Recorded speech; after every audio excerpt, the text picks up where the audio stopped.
ونعوذ بالله من شرور أنفسنا ومن سيئات أعمالنا من يهده الله فلا مضل له ومن يضلله فلا هادي له ونشهد أن لا إله إلا الله وحده لا شريك له. الله تبارك وتعالى في القرآن العظيم وفرقان المجيد فلما استيئسوا منه خلصوا نجيا قال كبيرهم ألم تعلموا أن أباكم قد أخذ عليكم موثقا من الله ومن قبل ما فرطتم في يوسف فلن أبرح الأرض حتى يأذن لي أبي أو يحكم الله لي وهو خير الحاكمين. إن الله وملائكته يصلون على النبي يا أيها الذين آمنوا صلوا عليه وسلموا تسليما. اللهم صل على سيدنا ومولانا محمد معدن الجود والكرم وآله وبارك وسلم صلاة وسلاما عليك يا رحمة للعالمين. حضرات محترم، سورہ یوسف آیت نمبر 80 آپ کے سامنے میں نے تلاوت کرنے کا شرف حاصل کیا. گزشتہ نشستوں کے اندر یوسف علیہ السلام کے جو واقعات میں سے ایک واقعہ آپ کو بتایا کہ یوسف علیہ السلام نے اپنے سگے بھائی بنیامین کو اپنے پاس روکا، اور بنیامین کو روکنے کے لیے یوسف علیہ السلام نے ایک ہیلا نکالا، اور وہ ہیلا کیا تھا کہ پیمانہ بنیامین کے سامان کے اندر ڈال دے. جو پیمانہ تھا نا جس سے بادشاہ سامان کو ناپا کرتا تھا، وہ بنیامین کے سامان کے اندر ڈال دیا. اب جب یوسف علیہ السلام کے سارے بھائی جن کو والد صاحب نے یہ نصیحت کی تھی کہ کسی بھی طریقے سے بنیامین کو واپس لے کر آنا، کیونکہ بنیامین کو میں خدا کی حفاظت میں دے رہا ہوں، تو جب وہ اپنے ارادوں میں ناکام ہو گئے تو وہ آپس میں سوچنے لگے کہ بنیامین تو ہمارے ساتھ اب نہیں جا رہے، اب کیا ہوگا؟ اللہ فرماتا ہے فَلَمَّا اسْتَيْأَسُوا مِنْهُ خَلَصُوا نَجِيًّا. پھر جب وہ بھائی اس سے مایوس ہو گئے تو ایک طرف جا کے سرگوشی میں مشورہ کرنے لگے. جب بادشاہ نے کلیئر بول دیا کہ بنیامین میرے پاس ٹھہرے گا، تم اسے لے کے نہیں جا سکتے، یہ سارے کے سارے پریشان ہو کر اللہ فرماتا ہے کہ سارے کے سارے آپس میں کونے میں جا کے سرگوشی کرنے لگے اور سوچنے لگے کہ اب ہمیں کیا کرنا ہے. اللہ فرماتا ہے قَالَ كَبِيرُهُمْ أَلَمْ تَعْلَمُوا أَنَّ أَبَاكُمْ قَدْ أَخَذَ عَلَيْكُمْ مَوْثِقًا مِّنَ اللَّهِ وَمِن قَبْلُ مَا فَرَّطْتُمْ فِي يُوسُفَ. اب ان کی جو گفتگو تھی وہ کیا تھی؟ کہنے لگے، اللہ فرماتا ہے کہ ان کا جو بڑا بھائی یوسف علیہ السلام کے دربار میں جو لوگ حاضر ہوئے ان میں جو سب سے بڑا تھا، اللہ فرماتا ہے کہ ان کا بڑا بھائی کہنے لگا کہ اے میرے بھائیوں، کیا تمہیں معلوم نہیں کہ تمہارے باپ نے تم سے اللہ کا عہد لیا تھا، تم نے ان سے پرومس کرا تھا، وعدہ کیا تھا کہ بنیامین کو واپس لے کر آؤ گے، اور اس سے پہلے تم یوسف کے حق میں کوتاہی کر چکے. یوسف علیہ السلام کے حق میں انہوں نے کوتاہی کیا کی تھی کہ یوسف علیہ السلام کو دھوکے سے اپنے والد سے جدا کیا. تو وہ کہنے لگا کہ یوسف علیہ السلام کے معاملے میں کوتاہی تم پہلے ہی کر چکے ہو، اور تم یاد رکھو کہ والد سے تم نے وعدہ کرا فَلَنْ أَبْرَحَ الْأَرْضَ حَتَّى يَأْذَنَ لِي أَبِي أَوْ يَحْكُمَ اللَّهُ لِي وَهُوَ خَيْرُ الْحَاكِمِينَ. اور وہ کہنے لگا کہ جب تک میرے والد مجھے اجازت نہ دے دیں یا اللہ مجھے کوئی حکم فرما دے، میں اس وقت تک یہی رہوں گا، اور سب سے بہتر حکم دینے والا اللہ ہے. بڑے بھائی نے جانے سے انکار کر دیا، کہنے لگا جب تک بنیامین نہیں جائے گا ہم واپس نہیں جائیں گے، ہم نے یہیں پر ہی رہنا. اور ہم کس منہ سے یعقوب علیہ السلام کے پاس جائیں اور کس منہ سے بتائیں کہ بنیامین نے چوری کی اور وہ دربار یوسفی میں. اب جب یہ بات ہو گئی، اللہ تعالیٰ فرماتا ہے آگے ارجعوا الى ابیکم فقولوا یا ابانا ان ابنک سرق ومن شہدنا الا بما علمنا وما كنا للغیب حافظین واسأل القرية التي كنا فيها والعير التي اقبلنا فيها وإنا لصادقون. اللہ فرماتا ہے کہ تم اپنے باپ کے پاس لوٹ کر جاؤ پھر عرض کرو. اب ان کا بڑا بھائی کہتا ہے کہ دوسرا آپشن یہ ہے کہ والد صاحب کے پاس جاؤ، سب کے سب والد کے پاس جاؤ اور ان سے عرض کرو کہ ہمارے والد بے شک آپ کے بیٹے نے چوری کی. یعنی ایک راستہ انہوں نے یہ نکالا کہ والد صاحب کے پاس جا کے ان کو سب کچھ بتا دو ون ٹو آل جو سچ ہے وہ بتا دو کہ آپ کے بیٹے نے چوری کی، اور ہم اتنی ہی بات کے گواہ ہیں جتنی ہمیں معلوم ہے، اور ہم غیب کے نگہبان نہ تھے، اور اس شہر والوں سے پوچھ لیجئے جس میں ہم تھے، اور اس قافلے سے جس میں ہم واپس آئے ہیں، اور بے شک ہم سچ تھے۔ اب جب یہ پریشان ہوئے 11 بھائی جب مشورہ کرنے لگے تو کہنے لگے اب والد صاحب کے پاس جا کے ان کو سچ بتا دیا جائے کہ ہوا کیا ہے، اور گواہ کیا ہے؟ گواہ شہر والے جن کے سامنے واقعہ پیش آیا، اور گواہ جو ہے ہم سارے کے سارے بھائی ہیں۔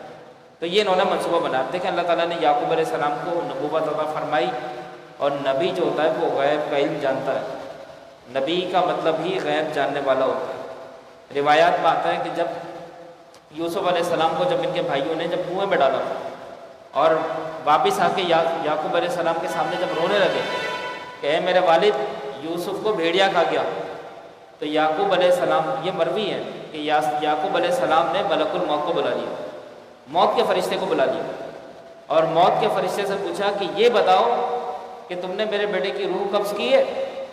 اب دیکھیں نبیوں کی اپروچ ملک الموت تک کے، نبی جب چاہیں اپنے دربار میں اسرائیل کو بلا لیں۔ یعقوب علیہ السلام نے اسرائیل کو بلا لیا اور کہا کہ میرے بیٹے یہ کہتے ہیں کہ یوسف کو بھیڑیا کھا گیا، تم یہ بتاؤ کہ کیا تم نے یوسف کی روح کو قبض کیا؟ تو ملک الموت نے کہا کہ نہیں، آپ کا بیٹا یوسف تو سلامت ہے۔ سب کی زندگیوں کی خبر تو ملک الموت کو ہے، پوری دنیا میں کون جی رہا ہے کون مر رہا ہے، اس وقت کتنے لوگ زندہ ہیں، کتنے لوگوں کی روح نکال لی ہے، ملک الموت کے پاس تو سب کچھ، سارا ڈیٹا، سارا ریکارڈ ان کے پاس موجود رہتا ہے، کس کو کہاں پر کس کی روح قبض کرنی ہے، یہ سب ان کو معلوم ہوتا ہے۔ اور ان کی طاقت کا آپ اندازہ کریں، ملک الموت کو اللہ نے اتنی طاقت دی کہ ایک پل میں یہ دنیا کے مشرق میں ہوتے ہیں اور ایک پل میں یہ مغرب میں ہوتے ہیں۔ سلیمان علیہ السلام کا واقعہ تھا کہ سلیمان علیہ السلام کے پاس ایک شخص گھبرائے ہوا آیا، حضرت سلیمان علیہ السلام، جس طرح یوسف علیہ السلام کو اللہ نے مصر کی بادشاہت عطا فرمائی، ایسے ہی سلیمان علیہ السلام کو اللہ نے پوری دنیا کی بادشاہت عطا فرمائی۔ 4 لوگ ہیں جنہوں نے دنیا میں عالمی حکومت کی ہے، جن میں سے 2 مسلمان ہیں 2 کافر ہیں۔ جو مسلمان تھے ان میں سلیمان علیہ السلام اور دوسرے حضرت ذوالقرنین۔ ذوالقرنین نبی نہیں تھے بلکہ یہ اللہ کے ولی تھے، انہوں نے پوری دنیا کی حکومت کی، اور ایک سلیمان علیہ السلام۔ اور کفار میں 2 بادشاہ ہوئے ہیں، ایک تھا نمرود جو ابراہیم علیہ السلام کے دور میں تھا، پوری دنیا پر اس کی حکومت تھی، اور ایک تھا شداد جس کو ہم بخت نصر کہتے ہیں، پوری دنیا میں یہ بڑی پاورفل حکومت تھی۔ تو سلیمان علیہ السلام کے دور میں ایک شخص سلیمان علیہ السلام کے پاس آیا، بڑا گھبرایا ہوا، تو سلیمان علیہ السلام نے اسے پوچھا کہ بھائی سب خیریت ہے؟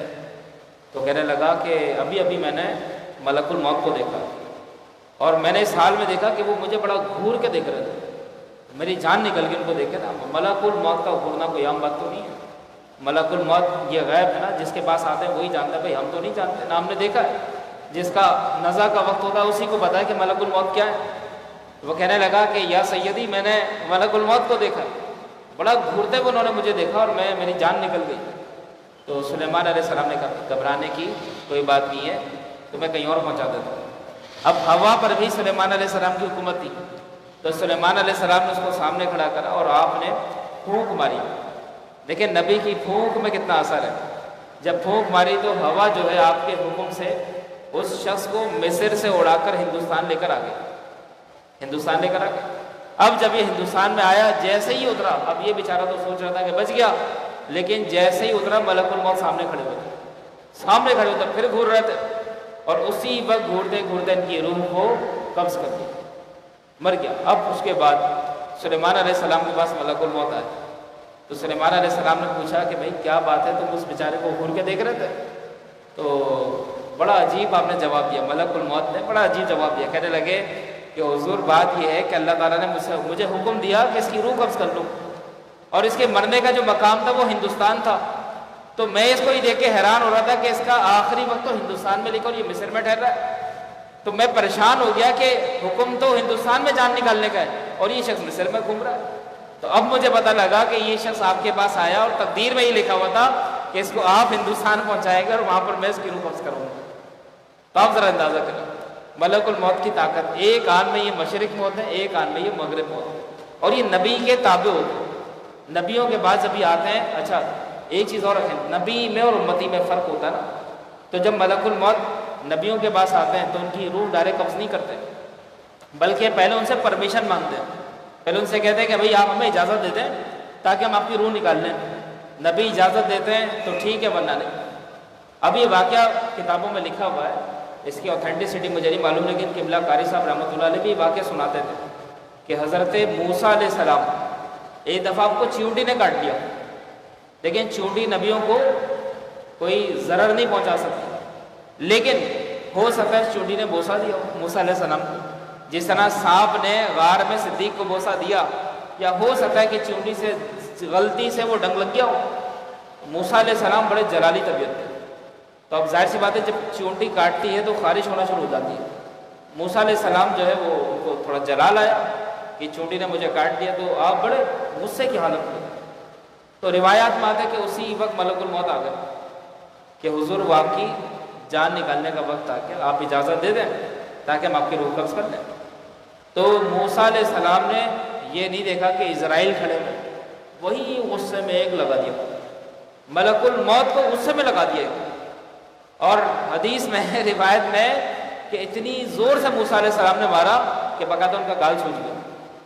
دیکھیں فرشتہ نوری مخلوق ہے، لیکن اللہ تعالیٰ نے نبی کے جلال کی جھلک ان پر ظاہر فرمائی، ان کا منہ سوچ گیا۔ اس کے بعد پھر انہوں نے جا کے اللہ تعالیٰ سے شکایت کی ملک الموت میں کہ اللہ عجیب کمال کی بات ہے، میں تو موسیٰ سے اجازت لینے گیا تھا کہ روح نکالوں یا نہیں نکالوں، انہوں نے الٹا مجھے دے مارا۔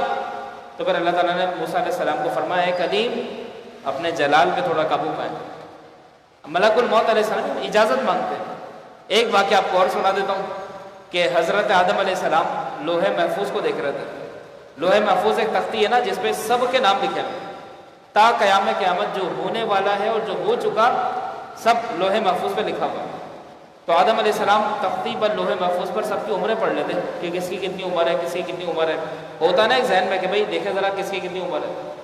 تو آدم علیہ السلام کی جو نظر تھی وہ داؤد علیہ السلام کی عمر پہ پڑ گئی، تو انہوں نے دیکھا کہ بھئی داؤد علیہ السلام کی عمر تو بڑی کم ہے، صرف 40 سال عمر، اور جب اپنی عمر دیکھی تو لکھا ہے 1000 سال۔ تو آپ کو بڑا تعجب ہوا کہ میں تو ان کا باپ ہوں، ان کا والد ہوں، میرے بیٹے کی عمر اتنی کم ہے 40 سال، 40 سال کی زندگی میں کیا ہوتا ہے؟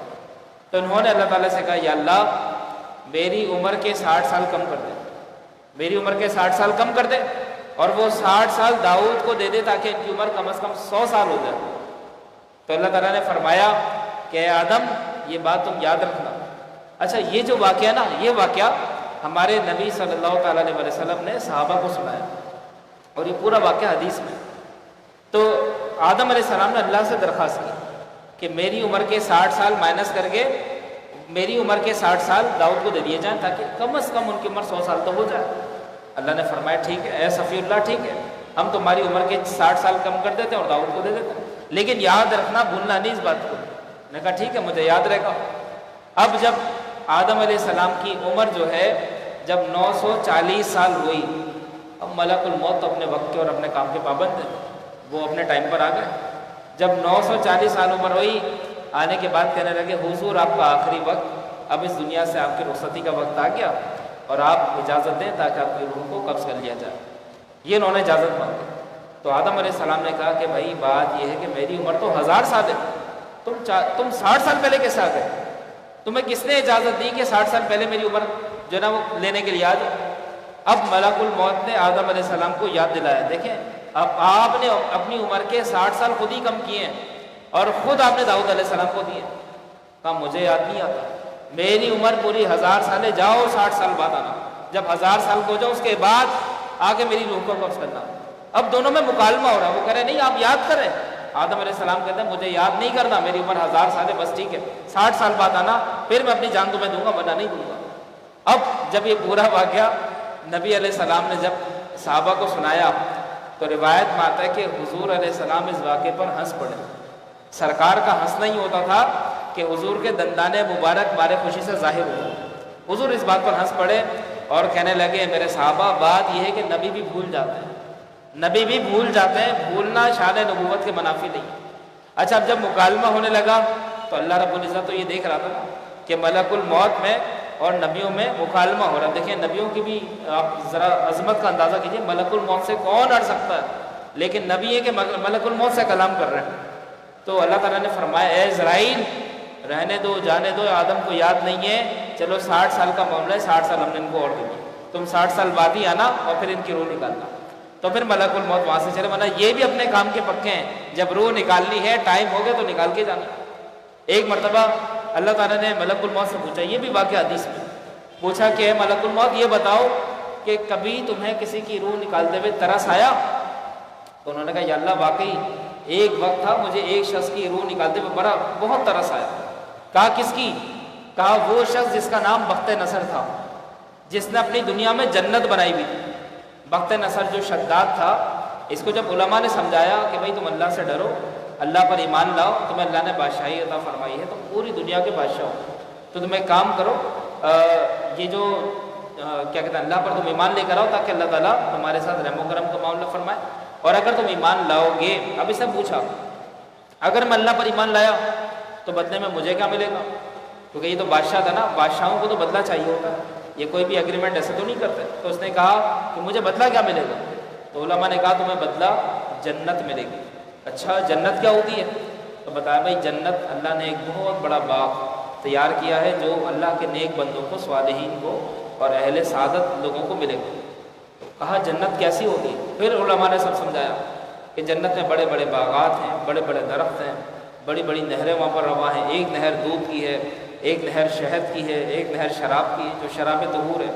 تو علماء نے پورا اس کو ایک نقشہ اور جنت کا پورا ایک گراف سمجھا دیا، جنت کا پورا سمجھ لے کہ جو ایک منظر ہے وہ سب بتا دیا۔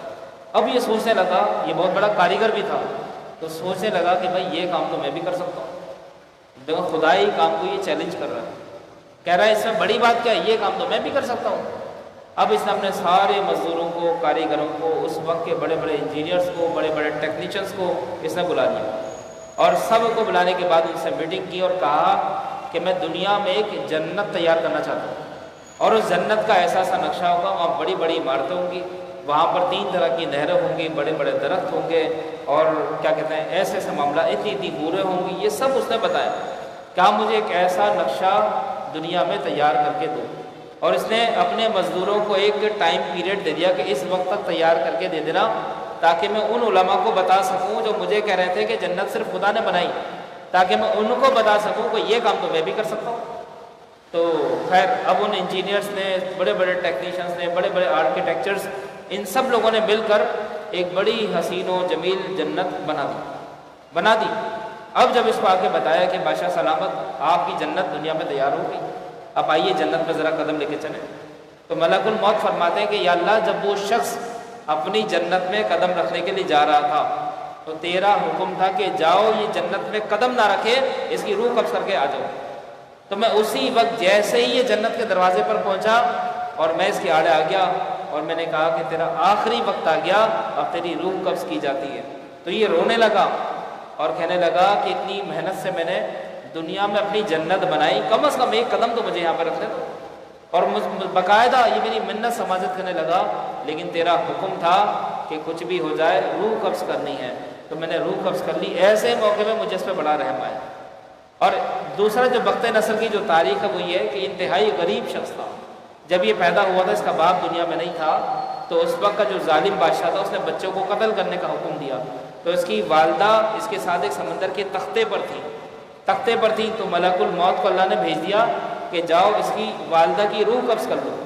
ابھی شیر خوار بچہ تھا جو اپنی والدہ کا دودھ پیتا تھا، تو وہ جو تختہ جو پانی کے اندر تیر رہا تھا، تو ملک الموت کہنے لگے یا اللہ مجھے اس وقت بڑا رحم آیا جب تو نے اس تختے کی جانب مجھے بھیجا جہاں پر یہ چھوٹا تھا اور اس کی والدہ کی روح میں نے قبض کی۔ 2 مقامات پر مجھے بڑا رحم آیا۔ تو فرشتوں کے اندر بھی رحم و کرم ہوتا ہے۔ ملک الموت کے جو معاملات ہیں میں آپ کو بتاؤں۔ اچھا پھر دوسری چیز، ملک الموت کو جو اللہ نے طاقت دی نا، اس میں ہمارے عقیدے کی ایک بہت بڑی دلیل ہے۔ دیکھیں ہم مانتے ہیں کہ اللہ کے نبی صلی اللہ تعالیٰ علیہ وسلم حاضر و ناظر ہے۔ حاضر کا مطلب کہ حضور موجود ہے، ناظر کا مطلب جہاں تک ہماری نگاہ جائے۔ اب دیکھیں حاضر و ناظر کا مفہوم کیا ہوتا ہے۔ اس ملک الموت کی یہ جو ان کے کام ہے نا، اس سے میں دلیل دے رہا ہوں حاضر و ناظر کی۔ حاضر و ناظر کا جو ہم عقیدہ مانتے ہیں اس کا مطلب یہ ہے کہ ہمارے نبی صلی اللہ تعالیٰ علیہ وسلم اپنے مزار مبارک میں موجود ہیں اور حضور اپنے مزار سے اس پوری کائنات کو ایسے دیکھ رہے ہیں جیسے ہتھیلی میں رائی کا دانہ۔ ایک عقیدہ تو ہمارا یہ حاضر و ناظر کا جو مطلب ہے وہ یہ کہ حضور اپنے مزار مبارک سے پوری دنیا بلکہ پوری کائنات کو ایسے دیکھ رہے ہیں جیسے ہتھیلی میں رائی کا دانہ۔ اور دوسرا، حضور جس جگہ چاہیں جب چاہیں اپنے قدموں کے ساتھ تشریف لے جا سکتے ہیں اور جس وقت چاہیں جس جگہ چاہیں وہاں کے حالات جان سکتے ہیں۔ یہ ہمارا حاضر و ناظر کا عقیدہ ہے۔ اچھا، بعض لوگ پروپیگنڈا کرتے ہیں، وہ کہتے ہیں کہ حاضر و ناظر کا مفہوم یہ ہے کہ جس طرح اللہ ہر جگہ موجود ہے نبی بھی ہر جگہ موجود ہے۔ یہ ہمارا عقیدہ ہے۔ ہمارا عقیدہ یہ نہیں ہے، بلکہ ہمارا عقیدہ یہ کہ حضور جب چاہیں جس جگہ چاہیں اللہ کی دی ہوئی طاقت سے، اللہ کے دیے ہوئے تصرف سے اس جگہ پر تشریف لا سکتے ہیں۔ یہ ہمارا عقیدہ ہے۔ تو اب جب ملک الموت ایک وقت میں مشرق میں ہوتے ہیں، ایک وقت میں مغرب میں ہوتے ہیں، اور دنیا کے ہر ذی جان کی روح ملک الموت قبض کر رہے ہوتے ہیں، چاہے چونٹی ہو، چاہے ہاتھی ہو، چاہے بڑے سے بڑا دیوکل جانور ہو، سمندر کے اندر مخلوقات ہو، پہاڑوں کے اندر ہو، ہوا کے اندر ہو، چاہے پرندے کی روح قبض کرنی ہو، چاہے مچھلی کی روح قبض کرنی ہو، چاہے انسان کی روح قبض کرنی ہو، چاہے جنات کی روح قبض کرنی ہو، ایک وقت میں ہزاروں لوگ اس دنیا میں ایک وقت میں ایٹ اے ٹائم مر رہے ہیں، اور ان سب کی روح قبض کرنے والے ایک ہی فرشتے ہیں جن کا نام ملک الموت ہے۔ تو جب ملک الموت کے تصرف میں اتنا کچھ ہے تو یہ بتائیں ملک الموت تو فرشتے ہیں اور ان کے بھی جو امام ہیں وہ میرے نبی ہیں، تو ملک الموت میں تو اتنی طاقت ہے کہ وہ شرق و غرب میں ہر جگہ جا کر ایک وقت میں سب کی روح قبض کر سکتے ہیں۔ تو کیا ہمارے نبی میں یہ طاقت نہیں ہے کہ وہ اپنے مزار سے پوری دنیا کا گشت کر سکتے ہیں اور جس جگہ چاہیں حاضر ہو سکتے ہیں، اور چاہیں تو 10 یا 100 مقامات پہ بھی ایک وقت میں سرکار تشریف رکھ سکتے ہیں؟ تو ملک الموت کے اس تصرف سے سرکار کے حاضر و ناظر ہونے کی ہمیں دلیل نظر آتی۔ پھر ایک بات میں آپ کو جب بات نکلی تو ایک بات اور بتا دوں، یہ دیکھیں میں نے آپ کو بتایا کہ حاضر و ناظر کا جو عقیدہ ہے وہ یہ ہے کہ ہم یہ جانتے ہیں کہ اللہ کے نبی پوری کائنات کو ایسے دیکھ رہے ہیں جیسے ہتھیلی کے اندر رائی کا دانہ۔ تو اس بات کو تو سائنس نے بھی پروف کر دیا نا۔ آج کل بڑی بڑی اپلیکیشنز ہیں، ایک اپلیکیشن ہے جس کا نام ہے گوگل میپ۔ آپ گوگل میپ استعمال کریں، آپ پوری دنیا کو ایک موبائل میں دیکھ سکتے ہیں، پوری دنیا کو جس جگہ چاہیں لوکیشن دیکھ سکتے ہیں، جس جگہ چاہیں دیکھ سکتے ہیں ٹریفک کتنا جام ہے کتنا کم ہے۔ یہ تمام چیزیں آپ ایک اپلیکیشن کے تھرو دیکھ سکتے ہیں۔ CCTV کیمرے لگے ہوئے ہیں، آپ 7 سمندر پار لگا دیں CCTV کیمرے اور اپنے موبائل سے کنٹرول کر کے آپ دیکھ سکتے ہیں کہ اس جگہ پر اس وقت کیا کام ہو رہا ہے، کون لوگ موجود ہیں۔ تو جب CCTV کے اندر، جب گوگل میپ کے اندر اتنی طاقت ہے، دنیا کے بڑے بڑے کیمراز کے اندر اتنی طاقت ہے، تو کیا نگاہ مصطفیٰ میں جو نگاہ نبوت ہے کیا اتنی طاقت نہیں کہ وہ پوری کائنات کو دیکھ رہے ہیں؟ مشین کی طاقت کو تو ہم مان رہے ہیں لیکن نبی کی طاقت کو نہیں مانتے، تو یہ کون سا ایمان ہے؟ تو دوستو، نبی کی جو طاقت ہے وہ نبوت کے تحت ہے، اور سائنس، یہ جو کیمرے کی جو طاقت ہے، گوگل میپ کی جو طاقت ہے، یہ ٹیکنالوجی کے تحت ہے۔ اور ٹیکنالوجی کی جہاں پر انتہا ہے، جہاں پر اس کا اپروچ ہے، جہاں پر اس کی ایکسٹریم ہے، وہاں پر روحانیت کی ابتدا ہے، اور جہاں پر روحانیت کی بھی انتہا ہے وہاں پر نبوت کی ابتدا ہے، اور نبوت کی ابتدا سے لے کے اس کی انتہا کوئی نہیں، اس کی انتہا وہی ہے جو اللہ جانتا ہے۔ ہمیں نہیں معلوم کہ نبوت کی انتہا کہاں پر۔ تو اسی نبوت کے مقام کے تحت یعقوب علیہ السلام نے حضرت اسرائیل کو بلا لیا اور کہا کہ اے اسرائیل، یہ بتاؤ کہ تم نے یوسف کی روح قبض کی تھی؟ تو کہنے لگے اے اللہ کے نبی، میں نے یوسف کی روح کو قبض نہیں کیا۔ تو یعقوب علیہ السلام سمجھ گئے کہ میرے بیٹوں نے جھوٹ کہا، لیکن آپ نے ان کے جھوٹ پر پردہ رکھا۔ آپ نے یہ نہیں کہا کہ تم جھوٹ بولتے ہو، آپ نے کلیئر، بسا اوقات ایسا ہوتا ہے کہ انسان جو پردہ رکھتا ہے وہ علم والا ہوتا ہے، کیونکہ علم والے ہی پردہ رکھنا چاہتے ہیں۔ اس میں آپ کی حکمت تھی، آپ نے ظاہر نہیں کرا کہ مجھے سب پتہ۔ ایسے ہی جب بنیامین کے بارے میں آپ کے بیٹوں نے بتایا کہ بادشاہ نے اس پر، بنیامین نے چوری کی، تو یعقوب علیہ السلام یہ بھی جانتے تھے کہ بنیامین چور نہیں ہو سکتے، کم از کم اتنا اعتماد ان کو لازمی تھا۔ تو یہ 2 آیتیں میں نے آپ کے سامنے پڑھی، ایک آیت اور پڑھ لیتے ہیں، اس کے بعد انشاءاللہ اپنا بیان میں ختم کرتا ہوں۔ اللہ فرماتا ہے قال بل سولت لكم انفسكم امرا فصبر جمیل عسى الله ان ياتيني بهم جميعا انه هو العليم الحكيم۔ اللہ فرماتا ہے کہ یعقوب نے فرمایا کہ بلکہ تمہارے نفس نے تمہارے لیے کچھ ہیلا بنا دیا، تو عمدہ صبر ہے۔ یعقوب علیہ السلام کا اب بھی اپنے بیٹوں پر اعتماد ہے، اور بات یہی ہے کہ جو شخص ایک مرتبہ جھوٹ بول کر، دھوکہ دے کر اپنا اعتماد ختم کر دیتا ہے، تو دوسری مرتبہ اگرچہ وہ سچ کہے اس پر اعتبار نہیں آتا۔ اب دیکھیں ان بھائیوں نے یوسف علیہ السلام کے بارے میں جھوٹ کہا، وہ تو جھوٹ تھا نا، تو ان کا جھوٹ تو پکڑا گیا۔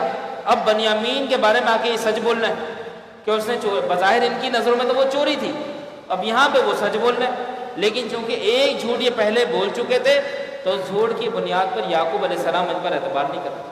تو ہمیں بھی چاہیے کہ زندگی میں ہمیشہ سچ بولیں، کیونکہ جو سچ بولتا ہے اسی کا اعتبار ہوتا ہے، لیکن اگر آپ نے ایک بار بھی جھوٹ بول دیا تو دوسری مرتبہ آپ پر کوئی اعتبار نہیں کرے گا۔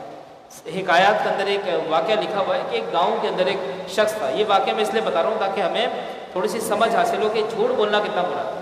ایک مرتبہ ایک گاؤں میں ایک شخص تھا، اس کو ایک شرارت سوچتی تھی، وہ روزانہ آ کے وہ شور مچا دیا کرتا تھا، بھائی گاؤں کے اندر شیر آ رہا ہے، سارے لوگ اپنے اپنے گھروں میں چھپ جاؤ۔ تو ایک مرتبہ ایسا ہوا کہ اس نے آ کے شور مچا دیا کہ بھائی جنگل سے شیر آ گیا، سب لوگ دکانیں بند کر دو، بازار بند کر دو، گھروں میں چلے جاؤ۔ لوگ ڈر گئے، سہم گئے، لوگوں نے دکانیں بند کر دی، بازار بند کر دی، اور گھروں میں لوگ قید ہو گئے۔ اب جب لوگ اس کے پاس باہر آئے، کہا بھائی شیر کہاں پر ہے؟ کہا شیر تو کہیں پہ بھی، میں تو مذاق کر رہا تھا۔ لوگوں کو بڑا غصہ آیا کہ عجیب مذاق ہے۔ اس کے بعد دوسرے دن بھی اس نے ایسے ہی کرا کہ ایک دم شور مچاتا ہوا آ گیا کہ جنگل سے شیر آ گیا ہے، جلدی جلدی گھروں میں چلے جاؤ۔ لوگ چلے گئے۔ پھر لوگوں نے پوچھا کہ آج واقعی شیر آیا تھا؟ اس نے کہا نہیں، میں تو مذاق کر رہا تھا۔ اب بھی اس نے جھوٹ بولا۔ اب تیسری مرتبہ جب یہ شور مچاتا ہوا آیا تو لوگ سمجھے کہ یہ جھوٹ بول رہا ہے، اور واقعی اس وقت شیر آ گیا تھا، اور شیر نے سب سے پہلے اسی کو نشانہ بنایا، اسی کو چیر پار کر کے وہ کھا گیا۔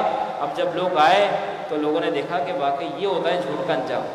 جب آپ ایک مرتبہ جھوٹ بولتے ہیں تو اگلی مرتبہ آپ لاکھ مرتبہ سچ بولیں، دنیا آپ کا اعتبار نہیں کرتی۔ تو یعقوب علیہ السلام اپنی اولادوں کا اعتبار نہیں کرے اور کہنے لگے تمہارے نفس نے تمہارے لیے کچھ ہیلا بنا دیا۔ تو عمدہ صبر ہے، ان قریب اللہ ان سب کو میرے پاس لے آئے گا، بے شک وہی علم والا، وہی حکمت والا ہے۔ تو دوستوں یہ آیت نمبر 83 تک میں نے آپ کے سامنے تلاوت کیا ہے۔ انشاءاللہ بقیہ جو واقعات ہیں وہ انشاءاللہ کل بیان کیے جائیں گے۔ اللہ تعالی ہمیں عمل کی توفیق عطا فرمائے۔